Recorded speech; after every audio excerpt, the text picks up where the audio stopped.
Everyone, আসসালামু আলাইকুম। সবাইকে ওয়েলকাম ব্যাক টু পাঠশালা। সকলে কেমন আছো? হোপফুলি সবাই খুব খুব খুব ভালো আছো। আজকে আমরা আবারও আরেকটা নিউ ক্লাস নিয়ে তোমাদের মাঝে চলে আসছি। তো এই ক্লাসটা হচ্ছে basically English for today class 9 and 10, মানে হচ্ছে ক্লাস 9 মানে নবম দশম শ্রেণীর জন্য ইংরেজি যে প্রথম পত্র রয়েছে এই সাবজেক্টটা। এটাকে অনেকে গুরুত্ব দেয় না, আবার অনেকে দেয়। তো খুবই ইম্পর্ট্যান্ট একটা বিষয়, অবশ্যই দিতে হবে গুরুত্ব। সব বিষয়কে গুরুত্ব দিতে হবে, যেমনটা তোমরা তোমাদের যে বিভাগীয় সাবজেক্টগুলোকে দাও ঠিক তেমনই। তো আজকে আমরা হচ্ছে কন্টেন্টসে যাই।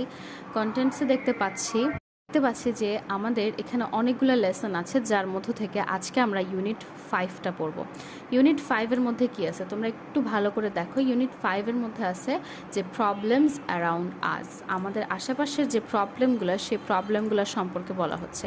তো চলো দেখি এটা কত নম্বর পৃষ্ঠা, 50 থেকে 63 আমরা দেখতে পারছি। তাহলে চলো আমরা আমাদের যে পড়াটা সেটা বের করে ফেলি দ্রুত, যাতে করে আমরা পড়াটা শুরু করতে পারি। এখানে অনেকগুলো ওয়ার্ড মিনিং আছে, অনেক কিছু আছে, আমরা সবটা নিয়ে আলোচনা করে ফেলবো আজকে। আর অনেকগুলো লেসনও আছে, প্রায় 5-6টার মতো লেসন তো আছেই। তো সেই ক্ষেত্রে বিবেচনা করলে আমরা পারবো ইনশাল্লাহ। চলো দেখি। তো দেখো এখানে আমরা চলে আসছি ইউনিট 5, যেটার নাম হচ্ছে প্রবলেমস অ্যারাউন্ড আস, মানে আমাদের চারপাশের যে প্রবলেম বা আমাদের চারপাশের যে সমস্যাগুলো সেগুলো। দেখো এখানে একটা ছবি আছে, প্রথমে ছবিটা আমরা দেখতে পারতেছি। ছবিতে অনেক মানুষজন দেখা যাচ্ছে, প্রায় অনেক আগেরই ছবি, ঠিক আছে না? তো লার্নিং আউটকামস মানে হচ্ছে যে এই পাঠটা পড়ার পরে বা এই বিষয়গুলো পড়ার পরে আমরা কি জানতে পারবো। দেখো আমি স্ক্রিনটা বড় করে দিচ্ছি। লার্নিং আউটকামসে বলা হচ্ছে after we have studied the unit we will be able to, আমরা কি কি জানতে সক্ষম হব। Ask and tell about problems, সমস্যা সম্পর্কে বলতে পারবো এবং জিজ্ঞাসা করতে পারবো। সিক অ্যান্ড গিভ সাজেশনস, মানে হচ্ছে আমরা কি সাজেশন বা উপদেশগুলো গ্রহণ এবং দিতে পারবো। লিসেন ফর স্পেসিফিক ইনফরমেশন, আমরা তথ্যগুলো ইনফরমেশন মানে হচ্ছে স্পেসিফিক নির্দিষ্ট ইনফরমেশন বা তথ্য সম্পর্কে জানতে পারবো, শুনতে পারবো। ন্যারেট সামথিং ইন রাইটিং, মানে আমরা লেখালেখির ক্ষেত্রে কিছু একটাকে খুব ভালো করে বর্ণনা করতে পারবো। তারপরে আছে read charts and do a project work, আমরা চার্ট পড়তে পারবো এবং প্রজেক্ট ওয়ার্ক একসঙ্গে করতে পারবো। এই লার্নিং আউটকামটা পড়া অনেক অনেক বেশি ইম্পর্ট্যান্ট, কারণ যদি কেউ লার্নিং আউটকামটা পড়ে তাহলে সে বুঝতে পারবে যে সে আসলে এই চ্যাপ্টার থেকে কি জানতে চাইতেছে, পুরো একটা সার্বিক জ্ঞান তার মধ্যে চলে আসবে। তো দেখো আমাদের আজকে তাহলে ফার্স্ট লেসনটা পড়া স্টার্ট করতেছি। প্রথম লেসনটা যেহেতু একটু দেখা যাচ্ছে এটাও অনেক আগেরই একটা ছবি, তো তোমরা দেখো লেসন 1 যেটা আছে সেটার নাম হচ্ছে দ্য ফেরি বোট, মানে হচ্ছে একটা নৌকার কথা বা নৌকার সম্পর্কে আমরা পড়ব। প্রথমে এ নাম্বারে আছে যে look at the picture and answer the questions, এই ছবিটার দিকে তাকাও এবং প্রশ্নগুলোর উত্তর দাও। দেখো এখানে ছবিটা দেখে তো আমরা বুঝতেই পারতেছি এটা অনেক আগের একটা ছবি, এখানে একজন মাঝি আছে আর অনেক কিছুই আছে। তো ছবি দেখে আমরা অলরেডি অনেক কিছুই বুঝি আর অনেক কিছুই ন্যারেট করতে পারি। কোয়েশ্চেনগুলো দেখে নিই। Where can you find this kind of boat, তুমি এরকম নৌকা কোথায় দেখে থাকো বা কোথায় পাবে এমন নৌকা। তোমাদের আনসারটা অবশ্যই আমাকে বলবে কমেন্টে এবং আমিও তোমাদেরকে আনসারটা বলবো পাশাপাশি। দেখো 2 নাম্বার আছে why does the boatman carry passengers across a river, মানে একজন মাঝি কেন প্যাসেঞ্জার বা যাত্রীদেরকে নদী পারাপার করিয়ে দেন, কেন করিয়ে দেন, এটা রিজনটা কি। Why do people use country boats, মানুষজন কেন এরকম নৌকাগুলো ব্যবহার করে থাকে। তো যদি আমরা প্রথমের আনসারটা বলি তাহলে আমি মুখে বলে দিচ্ছি, তোমরা এটা থেকে ধারণা নিয়ে নিজেদের মতো করে অবশ্যই একটা আনসার শিট তৈরি করবা, যাতে করে এই কোয়েশ্চেনগুলো নিয়ে তোমাদের কোনো ধরনের যদি প্রবলেম না ফেস করতে হয়। আর এই কোয়েশ্চেনগুলো যদি তুমি আনসারটা ভালো করে দিতে পারো তাহলে তোমার নিচে যে প্যাসেজটা আছে এই প্যাসেজটা পড়তে এতটাই ইজি হবে যেটা বলার মতো না। যেমন আমরা বলতে পারি যে where can you find this kind of boat, আমরা এরকম বোট কোথায় দেখে থাকি। We can find this kind of boat in country অথবা in villages where a lot of rivers gathered, অথবা এরকম আমরা বলতে পারি যে যেখানে হচ্ছে অনেকগুলো নদী থাকে সেখানে আমরা এরকম নৌকা দেখি। Why does the boatman carry passengers across a river, passengers আমরা বলতে পারি যে boatman carry passengers across a river because he wants to earn money and he wants to river the people to cross the river side. তারপরে why do people use country boats? People use country boats to বলতে পারি যে আমরা মানে নদী পারাপার হওয়ার জন্য, to cross a river, to cross two rivers। এরকমভাবে কোয়েশ্চেনগুলোর আনসার তোমরা দিয়ে দিবা। আমি তো এখানে জাস্ট সার্বিকভাবে বলেছি, যদি লেখো তাহলে কিন্তু জিনিসগুলো অনেকটাই বড় হবে, তোমরা বুঝতে পারবা নিজেরাই যে কতটা বড় হবে আর কি তোমরা যখন লিখবা তখন। এখন চলে আসো, আমরা আসি আমাদের যে প্যাসেজ আছে, যে প্যাসেজটা আমাদের জন্য ইম্পর্টেন্ট সেই প্যাসেজটা পড়তে। Read the text and answer the following questions. এই যে দেখো আমাদেরকে বলছে যে নিচের টেক্সটটা বা প্যাসেজটা পড়ো এবং কি প্রশ্নগুলোর উত্তর দাও। Is there anybody here who has ever crossed a river by a country boat? Is there anybody here, এখানে কি কেউ আছে? Here who has ever crossed a river by a country boat, এখানে কি কেউ আছে যে কিনা কান্ট্রি বোট মানে হচ্ছে যে নৌকা উঠেছে বা হচ্ছে যে নৌকা পারাপার করেছে, নৌকা দিয়ে নদী পারাপার করেছে, এমন কি কেউ আছে এখানে? আই হ্যাভ টিচার, আমি করেছি শিক্ষক, সেড জামিল বলল। অ্যান্ড আই ক্লিয়ারলি রিমেম্বার্ড, এবং আমি স্পষ্টভাবে মনে করতে পারি। ক্লিয়ারলি রিমেম্বার্ড মানে হচ্ছে স্পষ্টভাবে মনে করতে পারা, আর আই হ্যাভ টিচার বলতে বোঝানো হয়েছে যে আমি আছি এমন বোঝায় না, মানে আমি করেছি এমন বোঝানো হয়েছে। What happened in that journey, কী হয়েছিল সেই যাত্রায়। জার্নি বলতে তো আমরা জানি যাত্রা।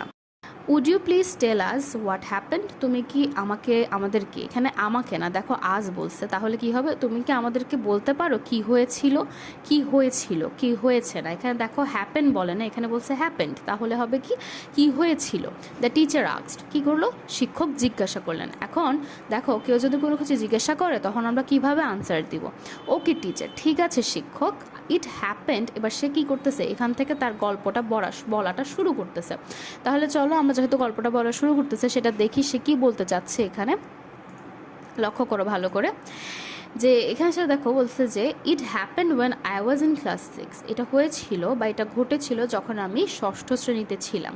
অন আ উইকলি বাজার ডে, মানে হচ্ছে উইকলি বাজার ডে বলতে আমরা কী বুঝি, এটা একটা বোঝার বিষয়। উইকলি বাজার ডে মানে হচ্ছে যে সপ্তাহের যে বাজারের দিনগুলো থাকে, তোমরা যারা গ্রামে থাকো বা গ্রাম থেকে ভিডিওটা দেখতেছো তারা তো জানোই যে উইকলি বাজার ডে বলতে সপ্তাহে এমন কিছু দিন থাকে যেখানে হচ্ছে বাজার বসে। People were coming back with their shopping bags and baskets in hands on shoulders and heads, মানে বলা হচ্ছে যে মানুষজন সে বাজার করে আসছিল বা দেয়ার শপিং, তাদের যে বাজারকৃত পণ্যগুলো নিয়ে ব্যাগে করে ঝুড়িতে করে হাতে নিয়ে আসছিল, অথবা কিছুর কাঁধে ছিল, আবার কিছুর কি মাথায় করে নিয়ে আসছিল।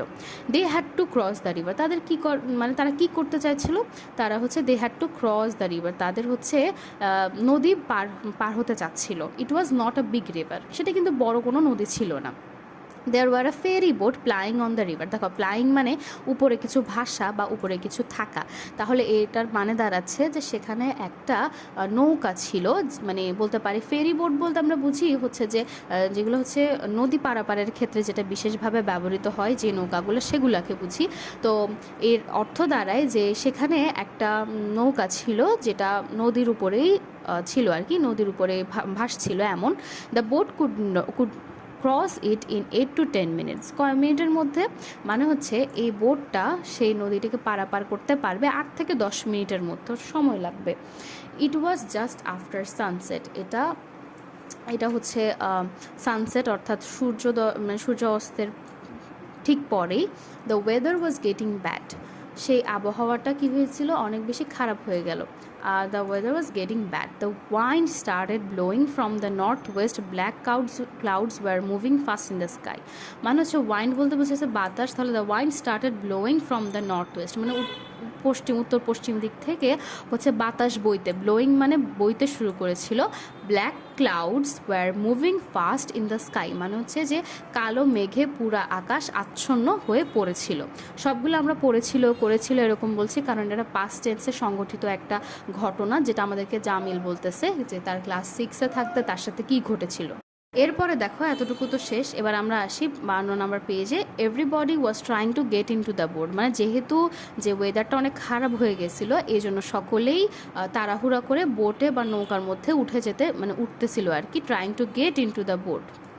Trying to get into the boat. তারপর no more please wait shouted the boatman, মানে আর নয়, নো মোর আর নয়, প্লিজ ওয়েট দয়া করে, প্লিজ ওয়েট আর নয় দয়া করে অপেক্ষা করুন। শাউটেড দ্য বোটম্যান, নৌকার যে মাঝি, বোটম্যান মানে তো আমরা বুঝতেছি মাঝি, তিনি বললেন, but nobody listen to, কিন্তু সেই সময় তাকে হ্যাপেন দেন জামিল। তারপরে রুমি নামে একজন ক্লাসমেট জামিলকে জিজ্ঞাসা করলো যে তারপরে কি হয়েছিল জামিল।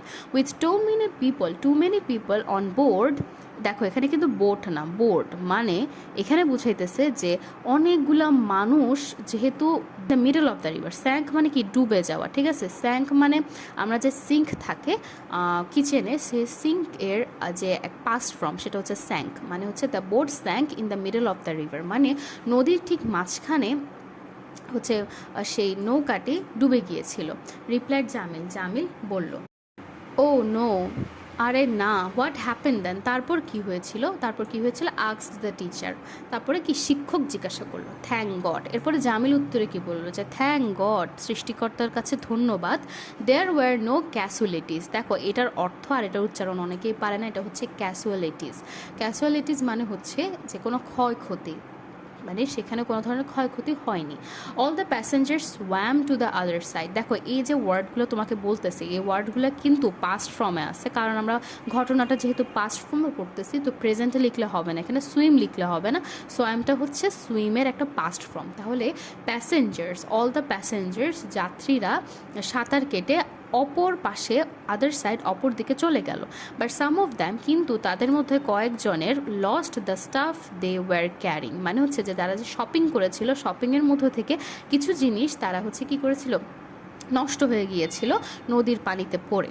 তাদের মধ্যে সেগুলোর মধ্যে কী ছিল, অয়েল, সল্ট অ্যান্ড মিল্ক, যেমন কি তেল, হ্যাঁ লবণ, তারপরে কী ছিল, দুধ ছিল। সেই জামিল বলল, were you on the board asked the teacher, তখন শিক্ষক জিজ্ঞেস করলেন যে তুমি কি সেই বোর্ডে ছিলে, কি বললো যে তুমি কি সেই বোর্ডে ছিলে, were you on the board, তুমি কি বোর্ডে ছিলে বা বোটে ছিলে, বোর্ডে বলতে এখানে বোঝাচ্ছে যে নৌকা, তো তুমি কি নৌকায় ছিলে সেটা বুঝাচ্ছে।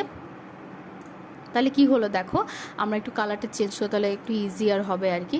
তো আস্ক দ্য টিচার, কি শিক্ষক জিজ্ঞাসা করলেন, নো টিচার, না শিক্ষক, seeing the boat over crowded, মানে যখনই আমি দেখেছিলাম যে নৌকাটা ওভার ক্রাউডেড, এখানে ওভার ক্রাউডেড মানে কি বলো, ওভার ক্রাউডেড মানে হলো যে অনেক মানুষ দ্বারা পূর্ণ, মানে হচ্ছে কি অনেক, বলি না আমরা যে ওভার ক্রাউডেড, অনেক বেশি মানুষজন যখন উঠে গিয়েছিল তখন সেটা সে দেখে waited for the next boat, মানে আমি পরবর্তী যে নৌকা আসবে সেটা অপেক্ষা করছিলাম। রিপ্লাইড জামিল বলল, you did the right thing, তুমি একটা ঠিক কাজ করেছো জামিল। এটা কে বলছে বলো তো, এটা টিচার বলছে, বাট লাস্টে দিটা বলা উচিত ছিল যে এটা টিচার বলেছেন, তাহলে এখানে এই কথাটা বলেছেন টিচার, ঠিক আছে। এই জিনিসটা আমাদেরকে একটু মনে রাখতে হবে বা বুঝতে হবে। লাস্টের লাইনটা অনেকেই বুঝে না, অনেকে ভাবে যে এটা কি কোনো রুমি বলেছে নাকি টিচার বলেছে, কে বলেছে। তো বিষয়টা ক্লিয়ারের জন্য আমি এখানে লিখে রাখছি টিচার বলছে, তোমরা এটা একটু দেখে নিবা। তারপরে দেখো কোয়েশ্চেন্স আসছে, এবার আমরা কোয়েশ্চেন্সগুলো সলভ করব। তোমরা যারা ভালো করে আমার সাথে এতক্ষণ ধরে ক্লাস করছো তারা এখন এই কোয়েশ্চেনগুলোর আনসার দিতে কোনো ধরনের মানে প্রবলেম থাকবে না। আর যারা টেনে বা 2x স্পিডে দেখেছো তাদের অনেক অনেক প্রবলেম হবে এই কোয়েশ্চেনগুলোর আনসার করতে। এখানে মোট বলতে পারো 6টা আনসার আছে, প্লাস এখানে সি নাম্বারের কিছু আনসার আছে। তো আমরা কি করব, আজকে এই 6 পর্যন্ত সলভ করব। সি নাম্বারের যে কোয়েশ্চেনগুলো আছে সেই কোয়েশ্চেনগুলোর আনসার আমরা হচ্ছে লিখে দিব তোমাদেরকে, সেই কোয়েশ্চেনগুলোর আনসার তোমরা সেখান থেকে কিন্তু পড়ে নিবা, ঠিক আছে। তাহলে চলো আমরা দেখি, এখানে কিছু এমসিকিউ টাইপ কোয়েশ্চেন আছে, যেগুলো হচ্ছে যে আমাদের যে প্রশ্নপত্র থাকে কোয়েশ্চেনের হচ্ছে প্রথম নাম্বারে ফার্স্ট নং কোয়েশ্চেন আসে, টিক দ্য বেস্ট আনসার। দেখো, ferry boat was plying on the river, here plying means, plying মানে কি বলো তো, মানে উপরে থাকা আর কি, উপরে ভাসা এমন বুঝাচ্ছে। তাহলে প্লাইং মানে কি প্লেইং উইথ আদার বোটস, এটা তো কখনোই হবে না, এটা আমরা বুঝতেই পারতেছি, আমরা মানে পরে বুঝতে পারতেছি যেটা কখনোই হবে না, ঠিক আছে। পরে বুঝতে পারছি তাই না, যে অন্য বোটের সাথে কি খেলা করা হবে, কখনোই হবে না। তারপর সিঙ্কিং ইন দ্য রিভার, না সিঙ্কিং ইন দ্য রিভার, দেখি তারপরে কি আছে, ট্রাভেলিং অ্যালং এ রোড, না এটা হবে না।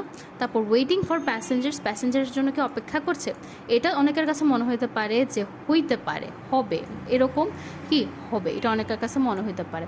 আবার sinking in the river, sinking মানে কি, সিঙ্কিং মানে হচ্ছে কি ডুবে অবস্থা, তো এটাও হবে না। তাহলে আমাদের বেস্ট আনসার হবে এটা, আমি দুঃখিত আমি এটা কেটে দিয়েছি, বাট এটা হবে best answer, waiting for passengers. মানে এখানে প্যাসেঞ্জারের জন্য অপেক্ষা করা ভাসমান অবস্থায় এটা হবে। আর যদি কারোর কাছে মনে হয় যে সিঙ্কিং ইন দ্য রিভার, এটা কিন্তু আসলে হবে না, কারণ এর রিজনটা হলো যে সিঙ্কিং মানে আমরা স্যাঙ্ক মানে জানলাম যে ভেসে যাওয়া, তো সিঙ্কিং মানে তো হচ্ছে ভেসে যাওয়া, এটা মানে এটা বোঝাচ্ছে না। পরবর্তীতে আসি যে 2 number, why was everybody trying to get into the boat, মানে সবাই কেন চাচ্ছিল বোর্ডে উঠতে, কেন চাচ্ছিলো তোমরাই বলো এখান থেকে কোন আনসারটা সঠিক হবে। তোমরা নিজেরাই কমেন্ট করো, কমেন্ট করা শেষ হলে ভিডিওটা পজ করে কমেন্ট করবা, কমেন্ট করা শেষ হলে আনসারটা দেখবা, ঠিক আছে?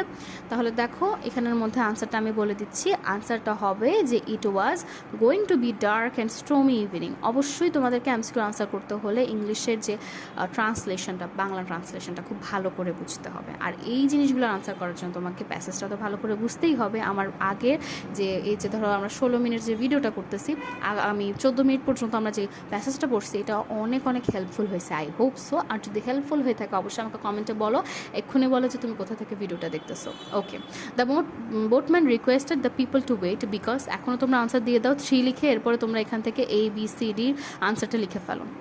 The boatman requested the people to wait because, কেন বলো তো বিকজ? হ্যাঁ, তোমরা ঠিক বলছো, the boat had already too many people. Okay, with too many people on board the boat sank. Here the phrase on board means, on board মানে কি? দেখো এখানে on board মানে হবে হচ্ছে on the board। এখন অনেকে বলবে যে on the wooden board, কিন্তু প্যাসেজে তো কোথাও লেখা নাই যে এটা উডেন বোর্ড ছিল। উডেন বোর্ডও তো না হইতে পারে, অন্য কোনো বোর্ডও তো হইতে পারে, ঠিক আছে না? এটা হবে on the boat। তারপরে there were no casualties, the statement tells that casualties মানে ক্ষয়ক্ষতি। তাহলে এখান থেকে বেস্ট আনসার কোনটা হবে চুজ করো, সেটা হবে nobody died. The boat was overcrowded. overcrowded মানে কি? অনেক মানুষজনে ভর্তি। তো here overcrowded means কি? বলে ফেলো, অবশ্যই ইজি এবং সকলের কাছেই মানে এখানে অনেক বেশি ইজি মনে হইতেছে এখন, যেহেতু আমরা এগুলার মিনিংগুলো জানি। মিনিং জানলে সব কিছুর আনসার করা অনেক বেশি ইজি হয়ে যায়, সেটা আমরা সবাই বুঝতে পারতেছি। তাহলে এখানে আনসারটা হবে b number, the boat was unable to carry any more people, মানে বোটটা আর মানুষ নিতে পারছিল না এই জন্য। তো দেখো আমরা আজকে এতটুকু পর্যন্ত শেষ করেছি, এখানে আমি দাগিয়ে রাখলাম। পরবর্তী ক্লাসে বা পার্ট 2তে আমরা এই যে সি নাম্বার যে জিনিসটা আছে, ডিসকাসের গ্রুপের সাথে যেটা আছে, এটা নিয়ে আমরা আলোচনা করব। আপাতত তোমরা এটা ভালো করে পড়ে ফেলবা, যতটুকু আলোচনা করছি। এই যে দেখো খুব ভালো করে আলোচনা করে দেওয়া হয়েছে, এই জিনিসটা তোমরা ভালো করে পড়ে ফেলবা এবং অবশ্যই এমসিকিউগুলো নিজেদের আনসার করবা এবং আনসার করার মাধ্যমে ক্লাসটা শেষ করবা। Hope so it help you guys. Stay tuned with me and yeah, just subscribe our channel and like this video. Thank you so much.